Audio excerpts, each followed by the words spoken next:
Can I just test with you if if you can hear this video or not?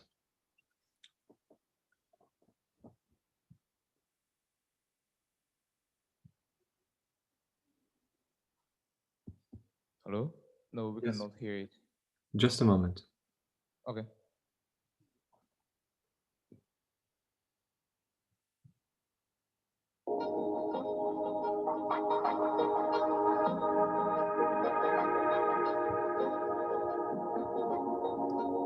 Can you hear my video? Yeah, you can pause here and watch the video.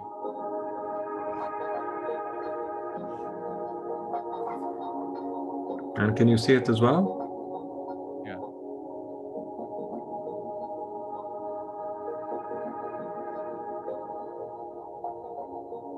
Of all man-made. Okay, very good. So you can hear and see. Yeah. Perfect.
Okay, so I assume that this is the bell.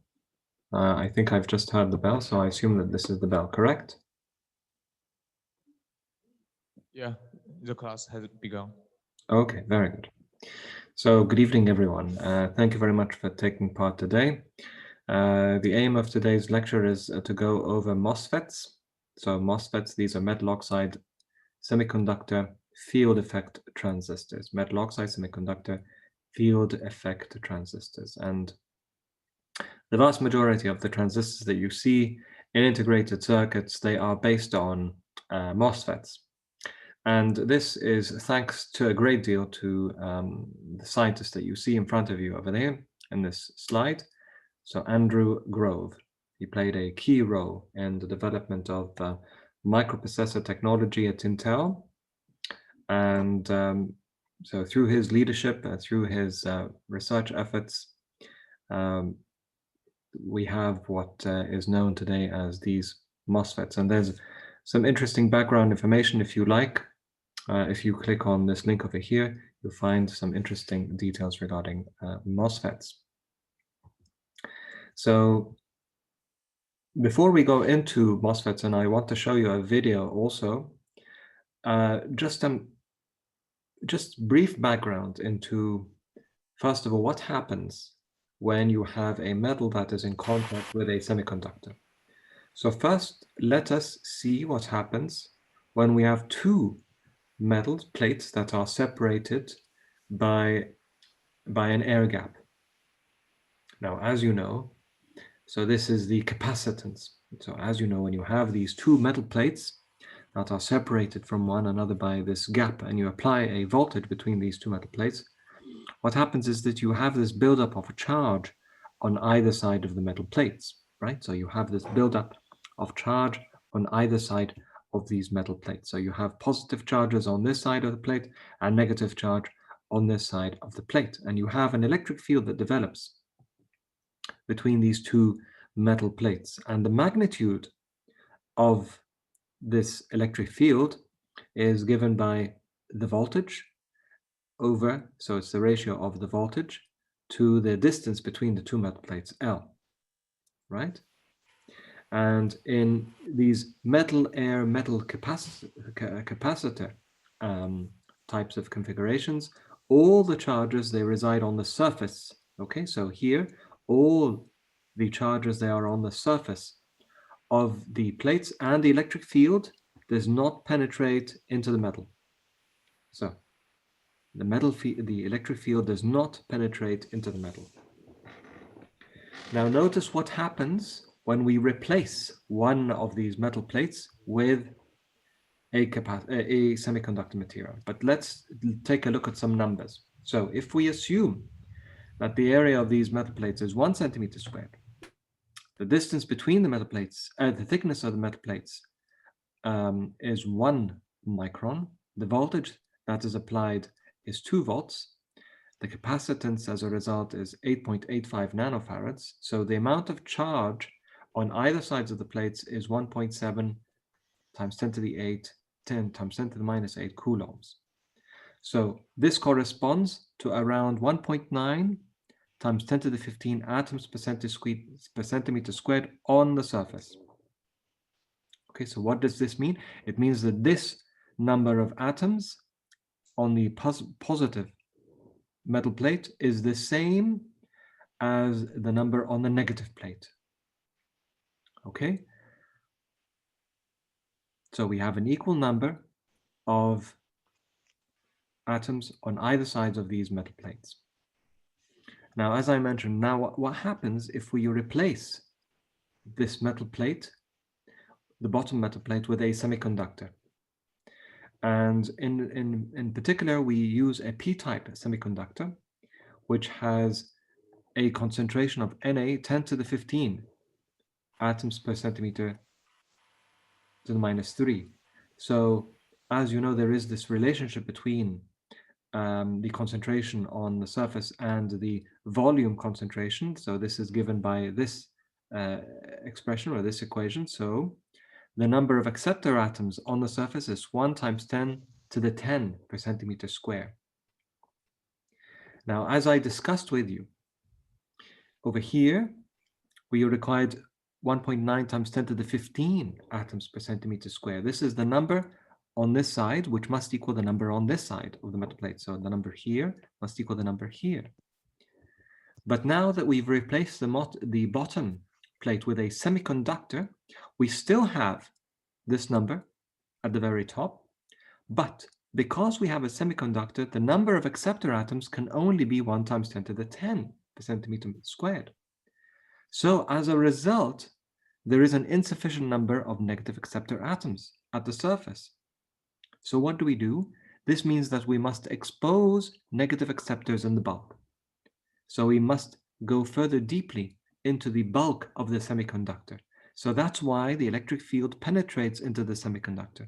So to make up this insufficient number of acceptor atoms, we have to go deeper into the semiconducting material. Okay, so that is why you find that the area here, so now the area here, because it is going further deeper,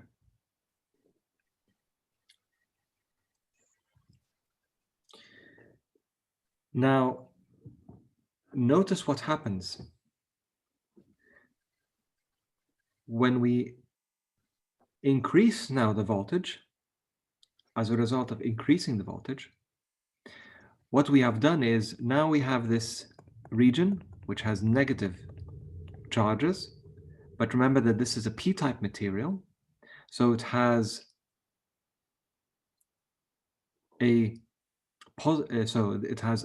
excess holes, and as a result, what we have done is that this voltage creates a depletion layer by forcing the positively charged holes away from the metal insulator semiconductor interface. So what we've done is we've exposed a carrier-free region of immobile negatively charged acceptor ions. So the region in which the field penetrates is therefore depleted of its equilibrium concentration of holes. And this is now a depletion region. So we can estimate the thickness of this depletion region by using this expression that we know already.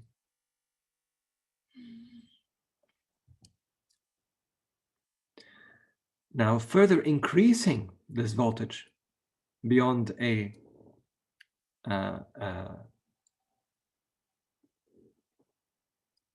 threshold voltage, further increasing this voltage, further than a threshold voltage, what we have done now is that we have completely repelled all the negative charges, and what we have done is we have created an inversion layer.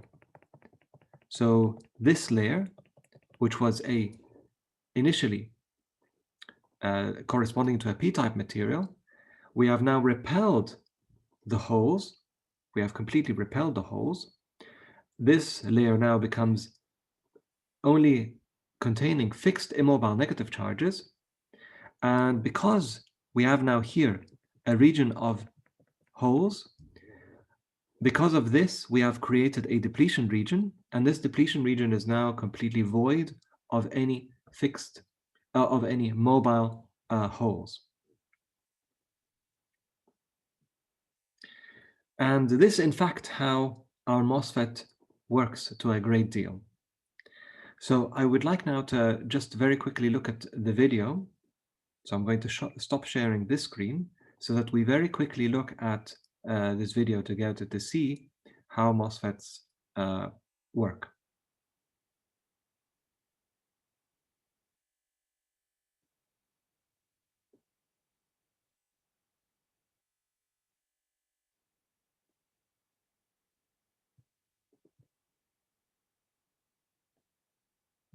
Can you hear the sound? Yes? Yes, we can hear it clearly.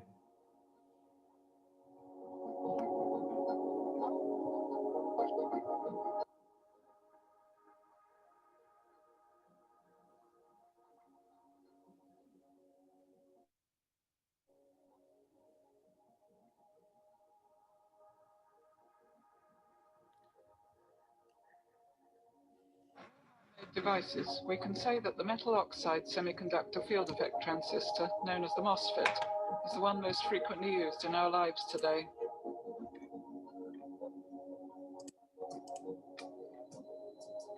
Although we may not realize it, we use billions of them in our computers, our mobile telephones, our games consoles. They can also be found in cars, in electrical appliances, and in the most unexpected places. Basically, they're found in systems where information is processed or stored.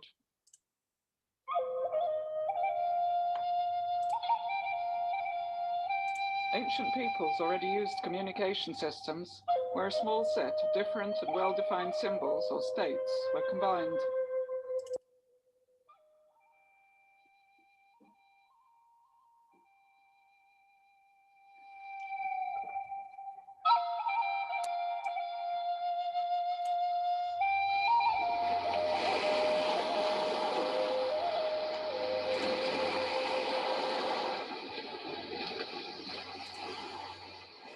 The simplest of these is the binary system, which needs just two symbols for communication.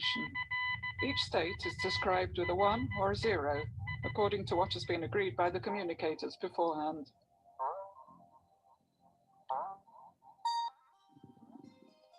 An electrical switch is an example of a system that processes and stores information. An electrical switch has two possible states, on and off, and so it can transmit and store information in the same way as more rudimentary procedures. A switch is off when an electrical charge can't flow through it, so there's no current. In the on state, the charge can flow, creating an electrical current. In order to store and manage huge amounts of information in the least space, these switches need to be manufactured as small as possible. A microchip can contain billions of them. However, tiny as they are, they still have to work as electrical switches. There must be a path for the electrical charge to flow, and some electrical mechanism that will allow or prevent the flow of this current. This minute switch is the MOSFET.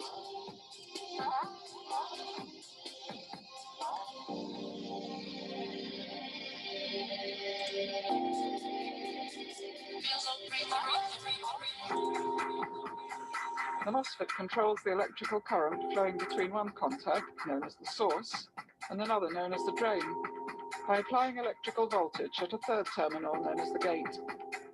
By modifying the electrical voltage applied to the gate, a conducting channel can be made to appear or disappear, allowing the device to be switched on or off.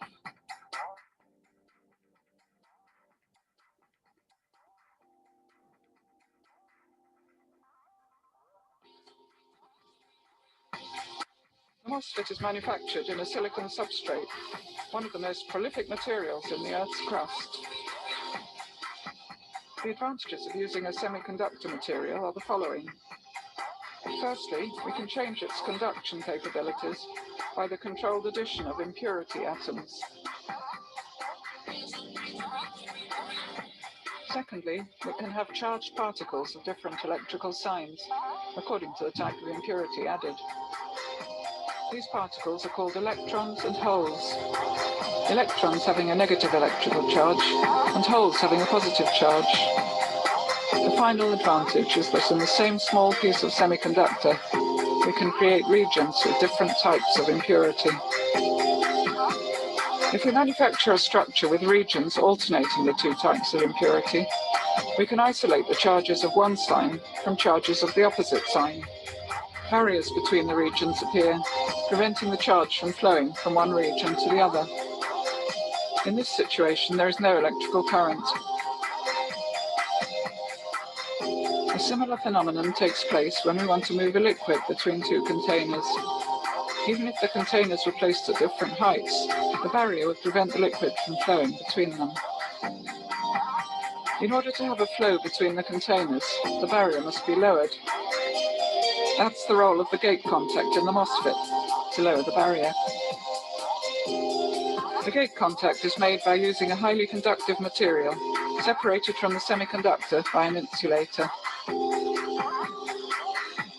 By applying a suitable voltage at the gate, the electrical charge can be attracted from the source. As a result, the barriers preventing the passage of the electrical charge are lowered, allowing the current to flow from the source to the drain.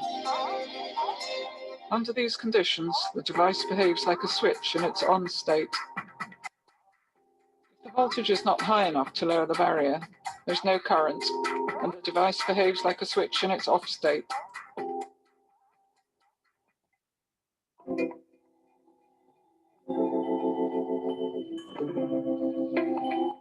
There are two types of MOSFET, depending on the sign of the electrical charge flowing through it, NMOS and PMOS.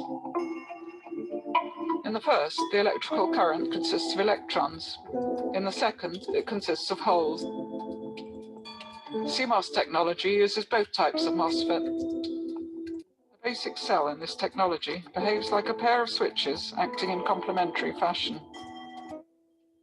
The name CMOS, complementary MOSFET, originates from this.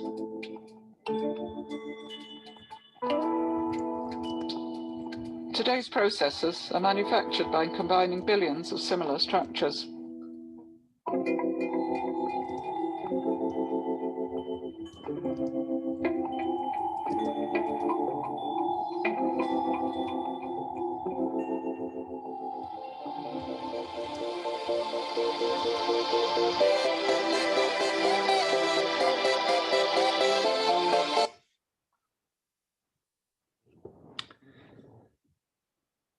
Okay, so that was a very brief video that showed how our transistors, how the MOSFET transistor works.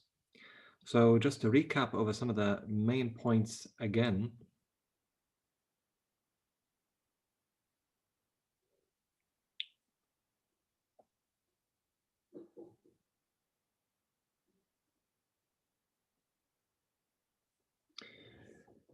So just to recap again very quickly.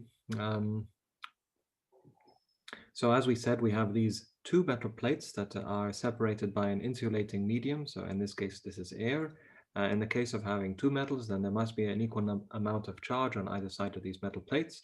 If we replace the metal plates with a semiconducting material, because of the fact that semiconducting material has less a number of atoms on the surface, so the electric field has to penetrate deeper into the material.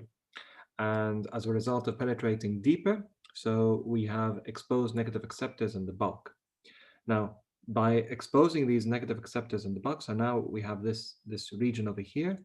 So we have a region over here that has a similar number of charges as on the positive plate on the metal. But in doing so, because we have applied a positive voltage, this positive voltage, what it does, it also repels the free carriers. So it repels the holes that are near the surface. And by increasing this voltage even further, beyond that threshold voltage, this particular threshold voltage I will discuss in a moment, by increasing this voltage even further, what we do is we repel these free carriers even further. So the only thing that we are left with are these fixed immobile negative charges. So we are only left with these fixed immobile negative charges. So because this region now contains a vast majority of fixed immobile negative charges, we call this layer an inversion layer. So it is a layer that is inverted of the majority carriers, which are holes in this case. So this is a p-type material. And now what we have here is this negatively charged, if you like, negatively charged region. We have completely repelled our holes to this region. And instead, because of obviously now we have, as you know, with the p-n junction diode, we've created a p-n junction diode. So now we have created a p-n junction diode. And in this p-n junction diode, we have majority and majority carrier drift on either side of this diode. And instead, we've created a depletion region. So we have now a region that is depleted of free carriers. So exactly as the lady has mentioned in the video, what we have in our MOSFET is something very similar. So we have a metal plate here. This is our metal plate.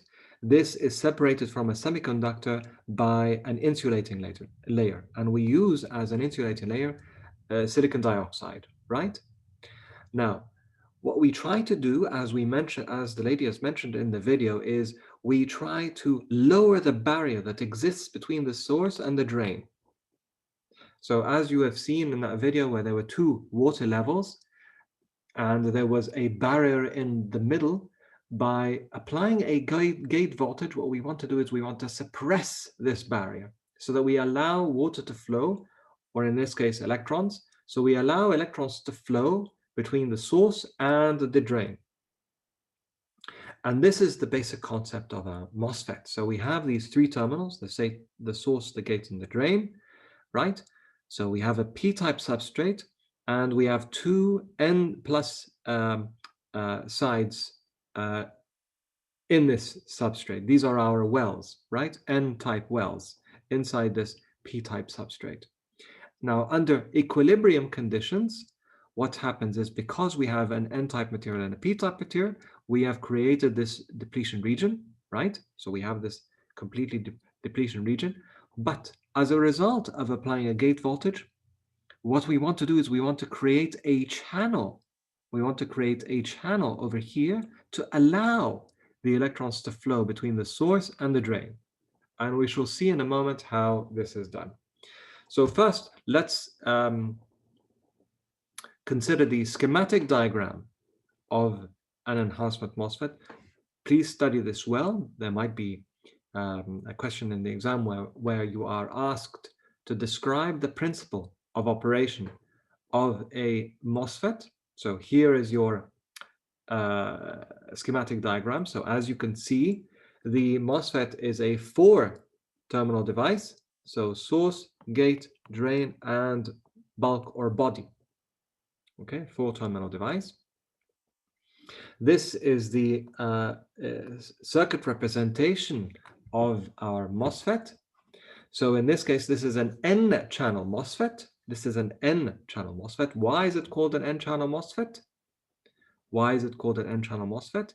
Because despite the fact that this is a P-type substrate, it is an N-channel MOSFET because we attempt to create a channel for electrons to pass between these two N-type materials. So we're creating an N-channel. This is why it's called an N-channel MOSFET or an N-MOSFET. Okay, so please be careful. So again, this is called an N-MOSFET or an N-channel MOSFET because we are attempting to create an N-type channel between these two wells, between the source and the drain. If the MOSFET is a P-channel or a P-MOSFET, then in that case, the source and the drains, they are P-type regions and the body is an N region. Okay, so now let us look at what happens when we start to apply some voltages. So let's begin with so here we have VGS, so we're mainly dealing with VGS and VDS. So let's first of all see what happens when VDS is equal to 0. So VDS is equal to 0 and we're starting to increase VGS. So VDS, so here VDS is equal to 0 and we're starting to increase VGS. So as a result of increasing VGS, but keeping VDS is equal to 0, keeping VDS is equal to 0. So as you can see from this graph over here, okay? Now, what is happening is we are now applying a voltage on this terminal, and similar to what we have seen with a metal and a semiconductor that is separated by an insulating layer, we are now repelling the holes, we are repelling the positive charges away from the surface of the semiconductor. We are repelling the holes away from the surface of the semiconductor. And we are slowly, but not yet, because the threshold voltage of this particular material is 4 volts. So in this case, it's still below the threshold voltage to cause this inversion layer. So what we have done is we have started to create or extend the magnitude or the size of the depletion region. So now these two depletion regions that were initially formed on either side of the source and the drain, now the depletion regions, they are now connected.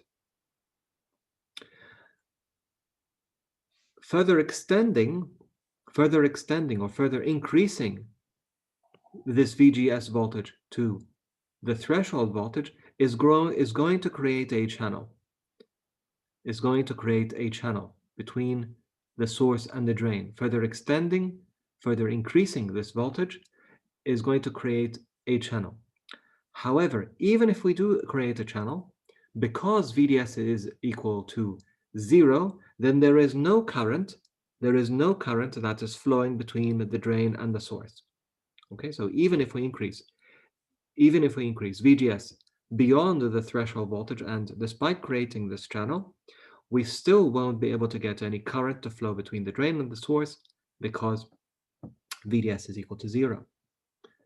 Now, let us see what happens, okay, when VGS is much greater than the threshold voltage. So now VGS is equal to 8 volts, so it's much greater. So here we have now created our inversion layer. We have created a channel between the source and the drain. So now there is a channel for carriers to pass between the source and the drain. But we've started now to increase VDS. So now we've started to increase VDS. So VDS is now 0.5 volts, and notice what happens. So because VDS is 0.5 volts, now we start to get a flow of electrons to go between the drain and the source. And that's why if we plot the VDS, the ID versus VDS curve, we start to see a gradual increase in the drain current. Okay, we start to increase a gradual increase in the drain current.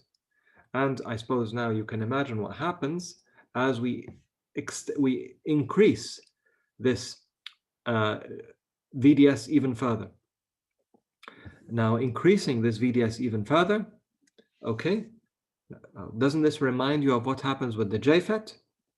Doesn't this remind you of what happens with the JFET? So if this is VDS is 4 volts, so this region now is more positively charged in comparison to this. So this region has a much higher potential in comparison to this. And we start to get a pinch off. So you can see that this region now is more reverse biased in comparison to this. So the depletion region in this case is more reverse biased, and we start to get a pinch off of this channel. So the channel becomes narrower and narrower. So it becomes even more difficult now for electrons to travel between the source and the drain, which is why if we were to plot the ID versus VDS curve, you will see an onset of saturation. So instead of an exponential increase in the IDS, what we start to see is a leveling off, a plateauing of the IDS. Okay, further increasing VDS. So now VDS is 4. If further increasing to 10 volts, so here you can see that the current is 4.2 milliamps, further increasing it to 10 volts, so this is more than twice the initial VDS voltage, only results in a very small amount of drain current. And it should obviously be completely flat and plateau, but because of the practical nature of these transistors, we know that increasing VDS further, just as in the case with the JFET, it results in the movement of this pinch-off region to a new region, which is P dashed. And because we have moved the pinch-off region further towards the source, we have a built-in electric field. We have a built-in electric field that develops in this region. And this built-in electric field tries or attempts to pull more carriers. So it tries to pull more carriers. And as a result of this pulling, there is still some current that flows in the channel. There is some current that flows or that travels inside this channel, which is why we see a very small increase in the drain current. So going from 4.2 milliamps to 4.5 milliamps. So again, very similar to what happens with a JFET.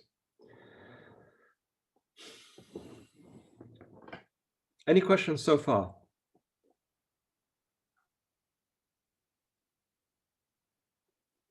No? Okay, very good. We will go through a few examples with each other just to consolidate the information and the knowledge that we've just learned. So let's look closely then at the ID versus VDS characteristics of an enhancement MOSFET. So this is called an enhancement N-channel MOSFET. So for various VGS values, so we said that VGS is responsible for reducing or suppressing the barrier between the drain and the source. So the relationship, just as in a JFET, the relationship between VGS and VDS is nonlinear. So the relationship between VGS and VDS is nonlinear. So starting off with a small VGS value, you can see as we increase VDS, then the drain current is small.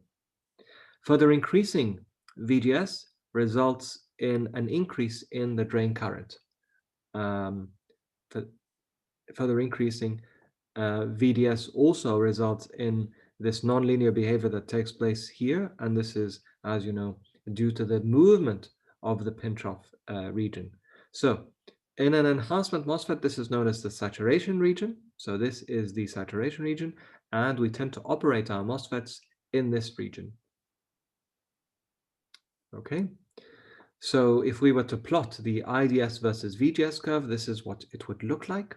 So this is the threshold voltage, this is the voltage that is required in order to cause this inversion layer and to cause a channel to develop between the drain and the source.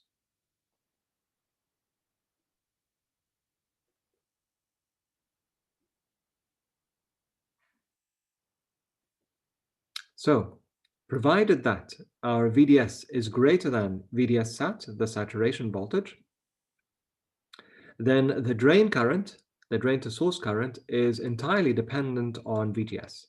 So if we, as long as VDS is greater than VDS sat, then as you can see, there is very little influence on VDS. It's very small, but the majority of the main reason why there is an increase in IDS, the drain to source current, is because of VGS.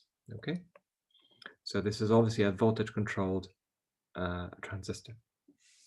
Variations in VGS lead to changes in IDS. Remember, IDS only exists when, IDS only exists when VGS is greater than the threshold voltage. And we can determine what the threshold voltage is using these simple methods.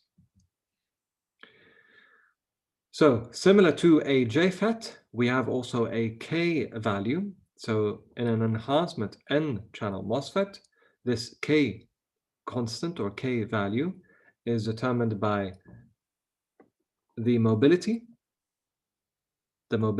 inside the channel, the thickness of the channel, as well as the thickness of the oxide layer. So L and Z, they are the length and the width of the gate controlling the channel. Epsilon, so this is epsilon naught times epsilon r. This is the relative permittivity and the permittivity of free space. TOX is the thickness of the oxide layer. So this is the K value. So in the linear region, so remember there are two regions. There's the linear region and there's the saturation region. So this is called the linear region in the MOSFET. This is called the linear region. So I'm going to call it L. And this is the saturation region. So in the linear region, we can approximate IDS using this expression over here. So in the linear region, we can approximate what IDS is giving this expression here. So as you can see, it is a function of K as well as VGS and VDS. However, in the saturation region, then IDS can be approximated using this expression where lambda, as you know, is this early voltage constant. So this is typically 0.01 volt to the minus 1. And we can determine what this early voltage is by plotting, obviously, the ID versus VDS curve and finding where an intersect takes place with VDS. So this intersect is 1 over lambda. Okay. So important to note that it's called an enhancement MOSFET because the gate voltage is required to enhance a conducting channel. So the VGS is required in order to cause a channel, to enhance a channel that exists between the source and the drain. So some important equations. So the K, right? Please do remember this. And the in the saturation region, then this is our drain current. So it's a function of the K value, VGS, and the early voltage. And as we said, the early voltage lambda can be determined by plotting the ID versus VDS curve and finding where these curves, they intersect with the x-axis, and 1 over the intersect, it gives us lambda.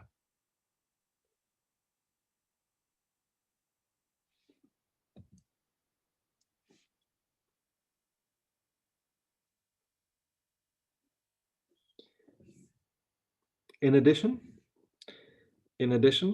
what we have is the transconductance. An important parameter is the transconductance. So this is the rate of change of the drain current with respect to VGS. So if we differentiate this expression with respect to VGS, then we can find the transconductance, and we get, as a result, an expression for the transconductance, which can be approximated to this over here. And usually in the literature, VGS minus V threshold is given by VOV, where VOV represents the overdrive voltage. So let's do an example with each other.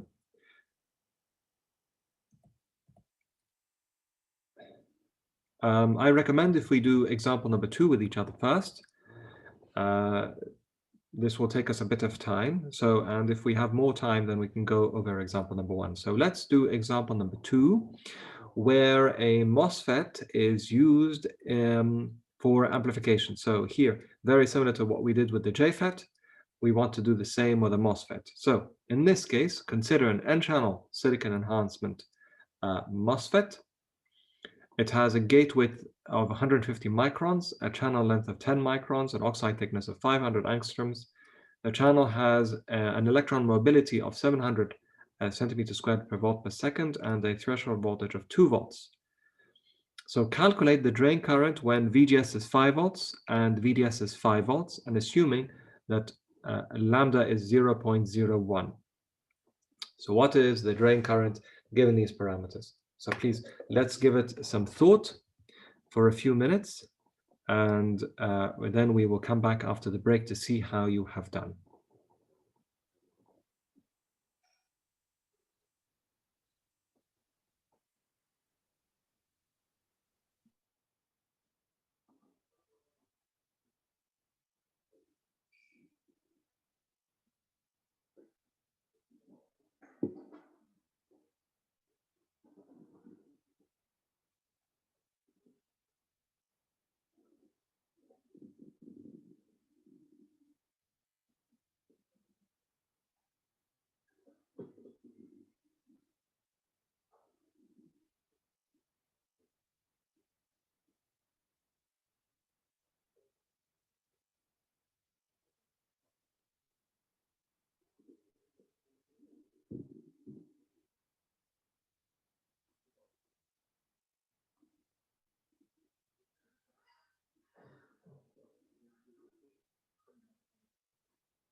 Can I just ask my GTAs to please check whether anyone has any questions or if they are solving the problem?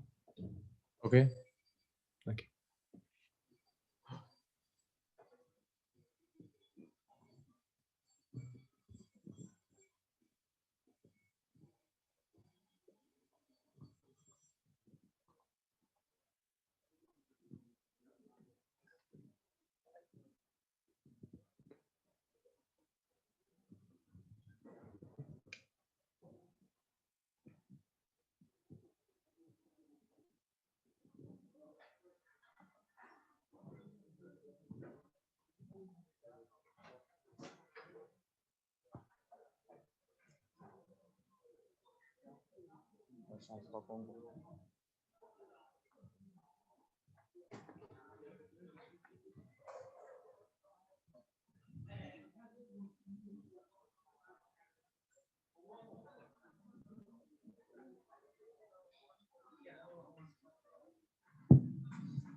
Hello, Remy. Yes. It seems you do not have any questions so far. Okay, that's good. So it means that they are. Okay, and we have 5 minutes break. Okay, very good, very good. Okay, so we will resume after the break just to make sure that everyone's understood. Okay.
Thank you.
Hello?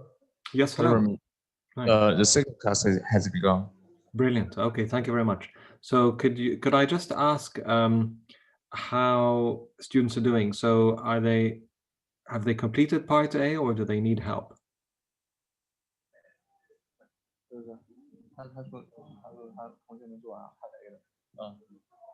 问这个你说吧。哎，同学们，你们Part A 做完了没有？没有是吗？Hello, Remy. Yes, hi. They didn't finish the Part A. Okay. Okay. Uh, So that means they don't understand it or they need help.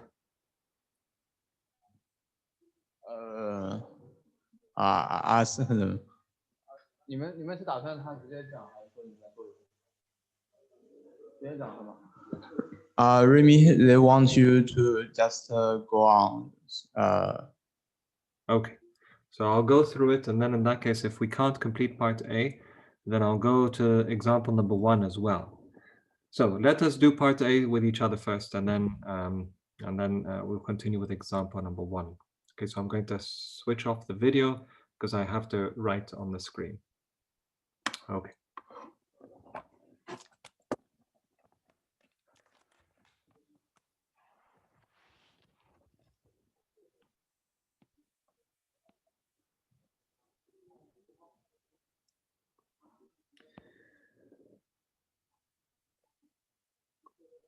Okay, so part A is concerned with finding out the drain current when VGS is 5 volts and VDS is also 5 volts and lambda is 0.01. Okay, so to find the IDS, first of all, we have our K value, our K constant, K. So we are told that K is equal to Z mu E times epsilon over 2 times L times T OX. Okay. And we're given everything. Okay, so we're given that epsilon R is 3.9 for silicon dioxide. We're given the thickness of the oxide layer is 500 angstroms. So 500 angstrom is 10 to the minus 10, by the way, 10 to the minus 10 meters. And we're given the thickness is 150 microns, L is 10 microns. So let us first of all compute what is K. So it is 150 times 10 to the minus 6 times 700 times 10 to the minus 4 times 3.9 times 8.85 times 10 to the minus 12 farads per meter all over 2 times, so L is 10 to the minus 10, 10 times 10 to the minus, L is 10 microns, my apologies, L is 10 microns, so it's 6 times the thickness of the oxide layer is 500 angstroms, so that is 5 times 10 to the minus 8. Okay, so if we continue with the calculation, please check after me just in case I've made a mistake. So that is 0.363 times 10 to the minus 3 amps per volt minus 2. Okay, so this is our K value. Now, we know that we are told that the threshold voltage is 2 volts, right? So we are told that the threshold voltage is 2 volts. So then we know that VDS at VGS is 5 volts is determined by, first of all, so we say VDS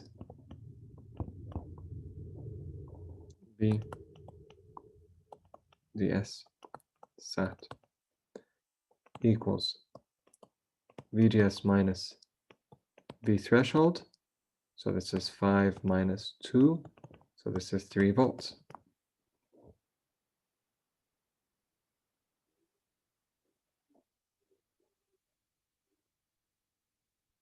So since VDS is greater than VDS sat, since VDS is greater than VDS sat. So as a result, we are in the saturation region. And since we are in the saturation region, then we can say that IDS is equal to, so we use the expression for IDS in the saturation region, K times VDS minus V threshold squared, 1 plus lambda VDS. So we did a substitution.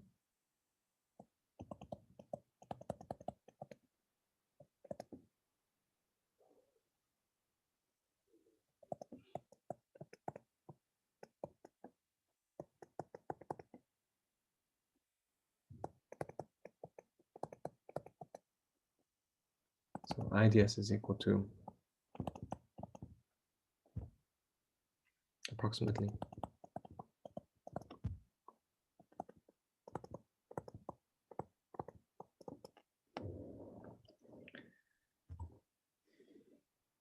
okay, so I hope everyone follows here. So this is how we are going to calculate IDS. So let's do this example. I thought maybe that okay, so let's do this example with each other in that case.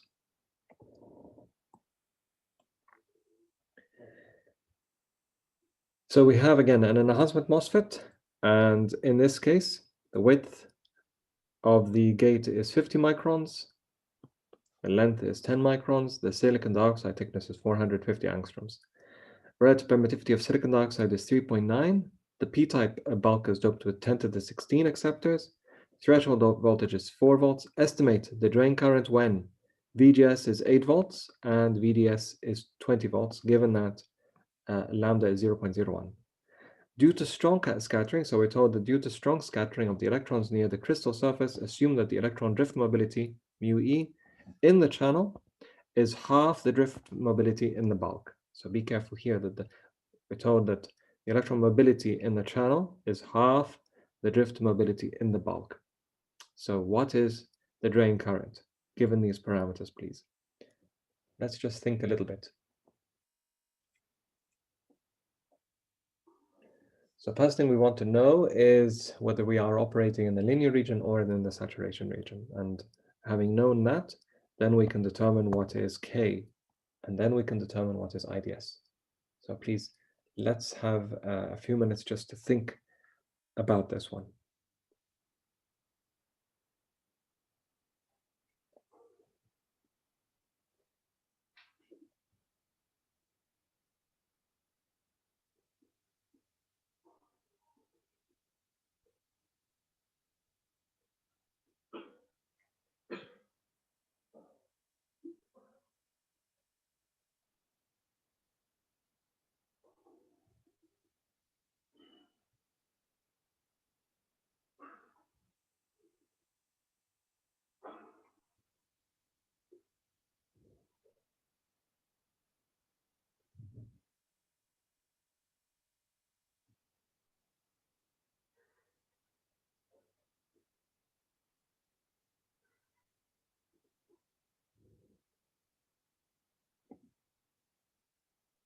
So as I said, the first thing we want to do is we want to determine whether we are operating in the saturation region or in the linear region. So I just showed you very quickly how we can determine that.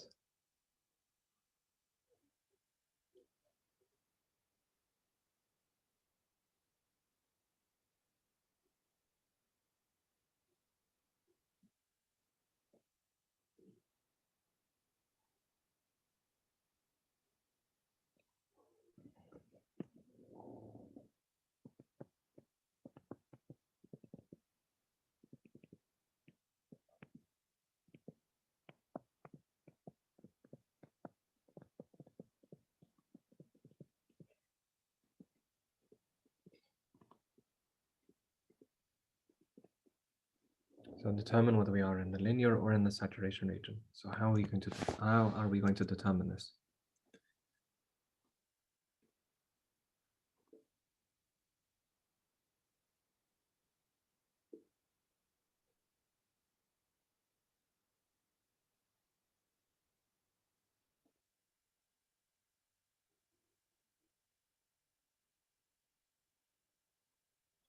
So we're told that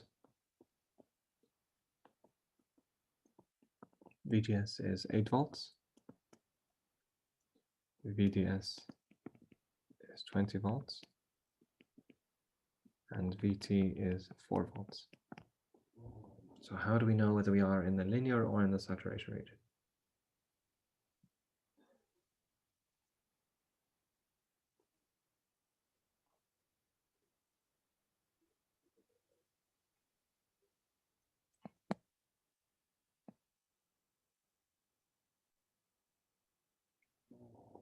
So as I've just shown you, VDS sat equals VGS minus VT. So VGS is 8 minus 4 equals 4 volts. Okay, but what is our VDS? Our VDS, so since VDS is much, much greater than VDS sat, so that means we are operating in the saturation region, okay? So as a result, VDS is 20 volts. It is much, much greater than 4 volts. So we are clearly operating in the linear region. So let us, second thing. So now we have determined that we are in the linear region.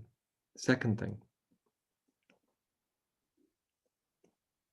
what is the K value?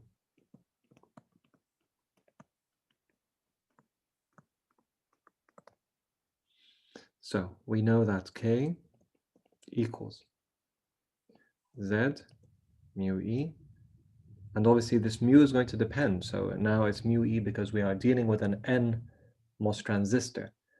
We are dealing with an N-channel transistor. Obviously, if we are dealing with a P-MOS transistor, then in that case, we will be dealing with mu P and not mu E. So be careful. Times epsilon over 2L, and then the thickness of the oxide layer. We have all the necessary components, I believe, except for mu E. Now, how are we going to determine what is mu E? So we have everything here. We have Z, we have epsilon, we have L, we have TOX, but we don't have mu E. But in the question, we've been given some clues. We're told that the mobility is half, mobility in the channel is half the drift mobility in the bulk.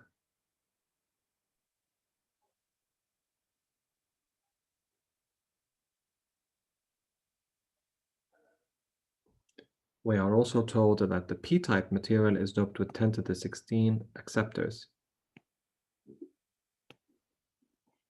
So we're dealing with a p-type material, and we're interested in the mobility of electrons in the p-type material. Mobility of electrons in the p-type material. So any clues, any ideas? Would anyone like to put themselves forward and answer this one? So how can we find the mobility?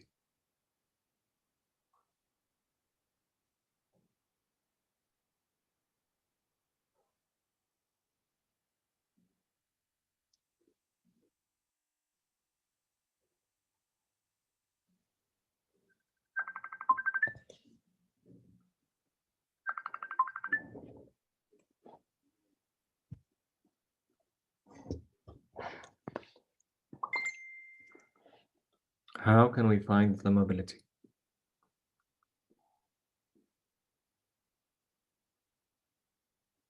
So we have a p-type bulk material that is doped with 10 to the 16 acceptors. And we are told that the mobility in the channel is half the mobility in the bulk. And we have this graph over here. So how can we determine the mobility?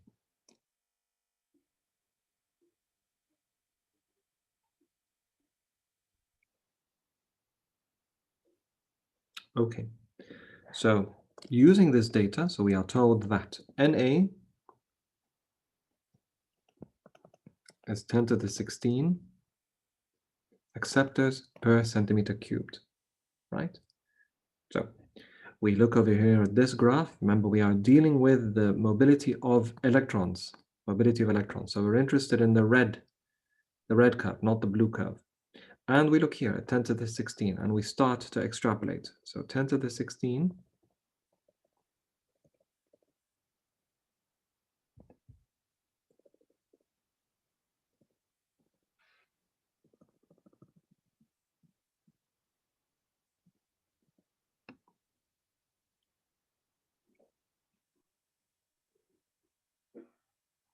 so around 1,000, let's say 1,250. So the mobility around 1,250.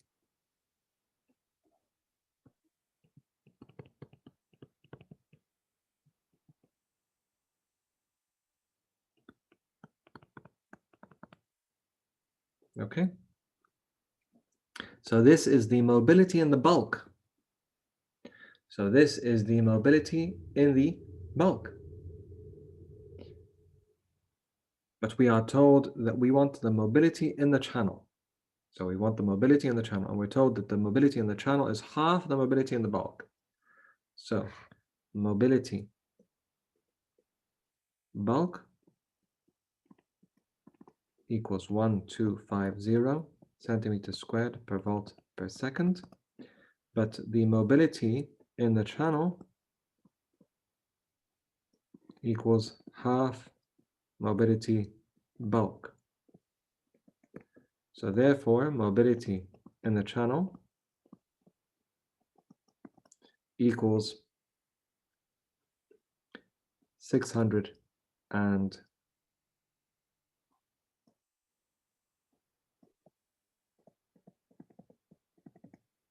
right?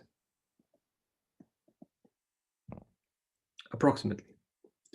So in this case, now if we substitute these values, so now let us substitute these values and see what we get. So Z is 50 times 10 to the minus 6 times 625 times 10 to the minus 4 times 3.9 times 8.85 times 10 to the minus 12 all over 2 times 10 times 10 to the minus 6 times TOX, which is 450 times 10 to the minus 10. So if we continue with this, we should get a K value of, can someone just check what is the K value?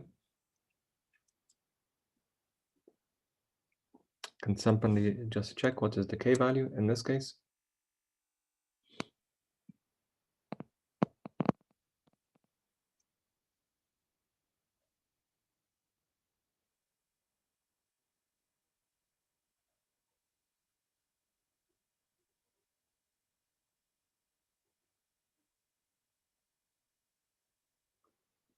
Can someone please check what is the K value?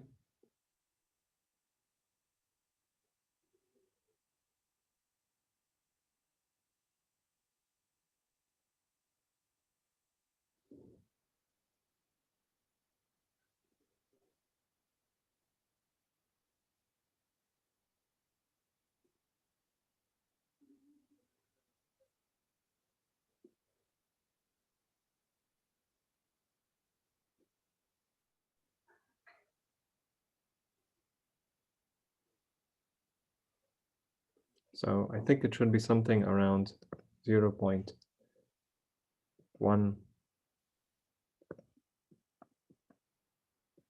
times 10 to the minus 3.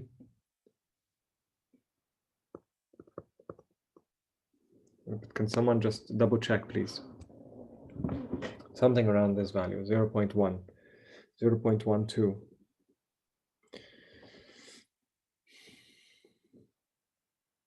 Yes, is this value correct? Around 0.1 times 10 to the minus 3?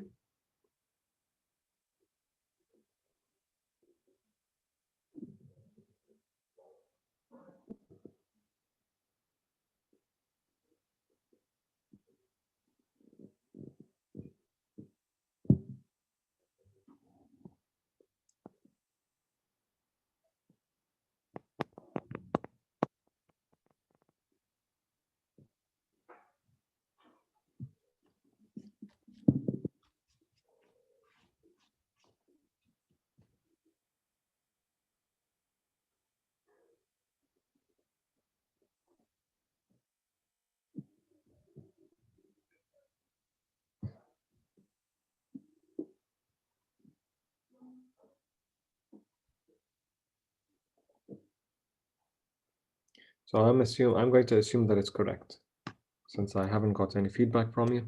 So I'm going to assume that it's correct.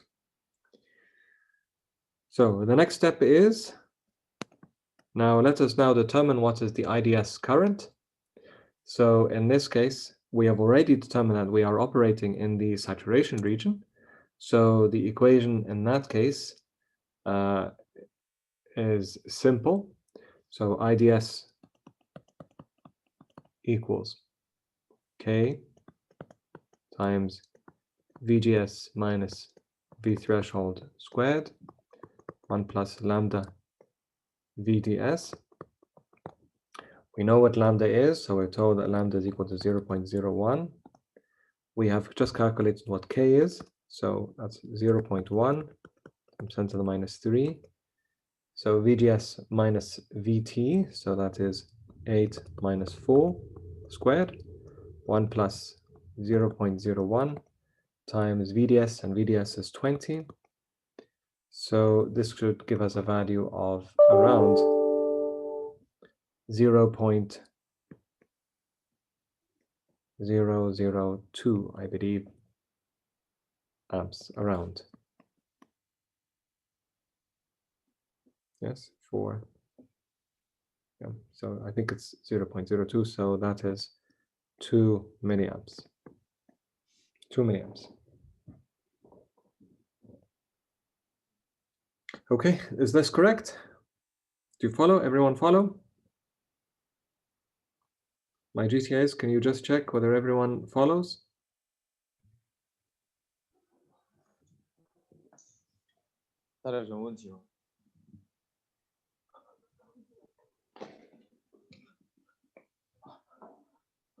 This is that they do not have any questions.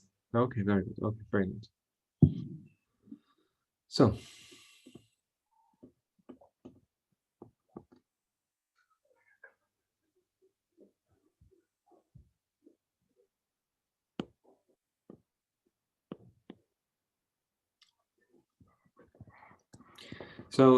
we've just discussed the enhancement MOSFET. So in contrast to enhancement MOSFETs, what we also have are depletion MOSFETs. And opposite to the enhancement MOSFET, where we are trying to enhance a channel, a depletion MOSFET already has a channel that is existing. So enhancement MOSFETs are normally off, whereas with depletion MOSFETs, they are normally on. And what we try to do is we try to switch them off. Okay, so this is another type of MOSFET, which is known as a depletion MOSFET. As you can see, there's already a channel that exists between the source and the drain, and these are obviously then normally on, and we try to switch them off in contrast to the enhancement MOSFETs. So the depletion MOSFET, so starting off with VGS is equal to 0, but increasing VDS, this results in the reverse bias, a large reverse bias. So this region now is more positively charged in comparison to this one. So it causes pinch-off to take place. And as a result of pinch-off taking place, then the current that flows between the drain and the source, it starts to taper off or plateau. And any further increase in VDS beyond the threshold voltage results in a movement of the pinch-off region. And there's only a very slight increase in the IDS current.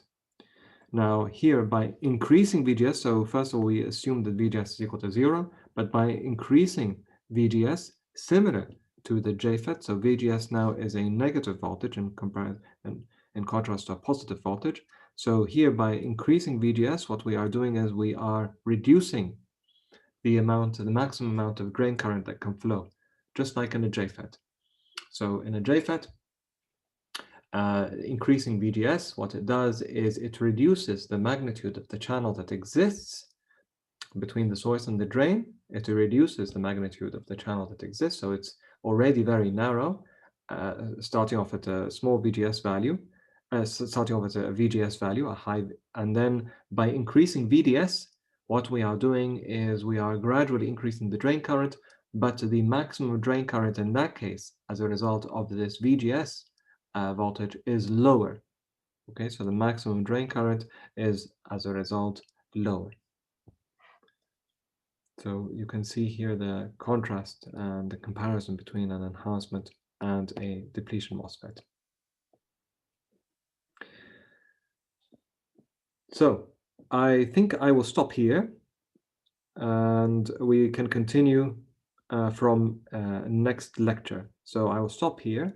I think that is enough for today for you. So we have still a few more minutes left. If you have any questions, you're more than welcome to ask me. Okay, so thank you very much for your attention. We will leave it here and we will continue in our next lecture.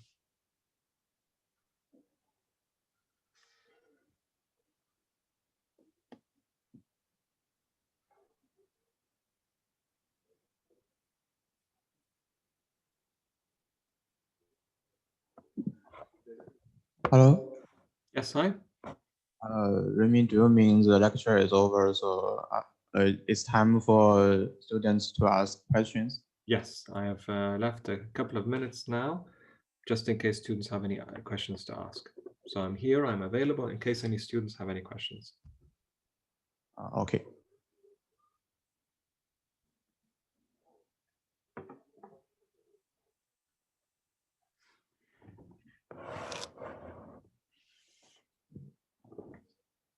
And so not just the questions related to this lecture, also if you have any questions related to other parts of the material, I'm happy to answer these questions for you.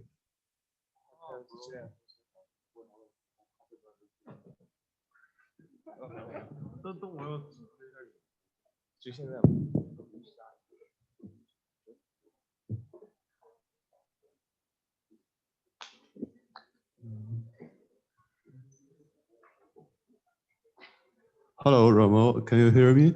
Yes, I can hear you.